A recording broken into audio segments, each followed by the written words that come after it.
Namoaka fanambarana kosa ny antoko tamamina ny tanora malagasy miroso isan'ny vohitra tao anatin'izany fanambarana izay navoakan'izy ireo izany ny fiantsonana ny malagasy rehetra tsy akanavaka eo ihany koa ny tompona andraikitra isan'ny sokajiny tsy tazapotsiny manoloana ny zavatra misy eto amin'ny firenena.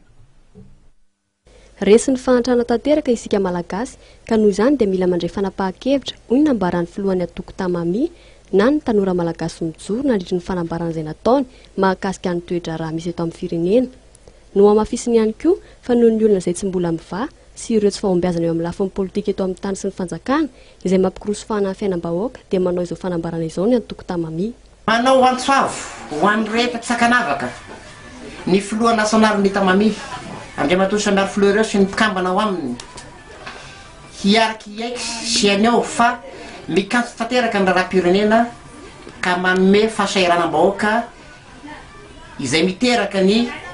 fitombohan'ny fahantrana eto Madagasikara amin'izao fotoana izao. Resy lahatra nefa ny tamami fa ireo vahoaka very fanambola velona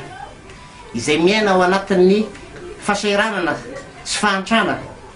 ireo no tompo-teny farany amin'ny famanana izao olana izao ka dia atao orentany orendanitra fa apetraka manomboka izao ny hoe vahoaka miray feo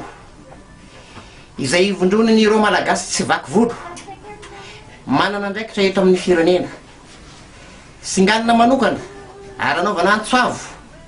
indrindra ianareo Grand Corps de l'État, ny syndicat mpitsara, ny syndicat ny mpiasa-panjakana tsy akanavaka, ny syndicat ny mpitatitra, ny avy eo amin'ny société civile ary ny setra tsy miakina rehetra mba anakatona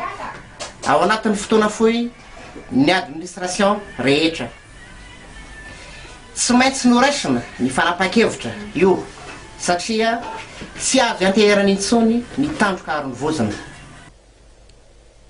Tamin'ny feo entra no nanaovan'ny filohan'ny antoko tamami ny fanambarana ka no amafisiny tamin'izany fa tsy eken'izy ireo ny fitsabahan'ireo vahiny amin'ny raha tokantrano malagasy.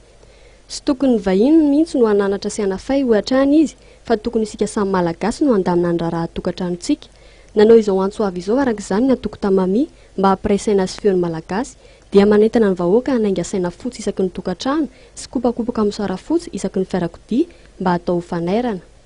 Ny tsy fandraisan'ireo tompona andraikitra sokajiny andraiky ny amin'ny fandraisana fanapahan-kevitra malohany toetra raha misy. Hoy ny nambaran'ny antoko tamami dia iverin'izy ireo fa ho isan'ny tompona antoka feno amin'izay mety ho fisian'ny korotana teraky ny krizy.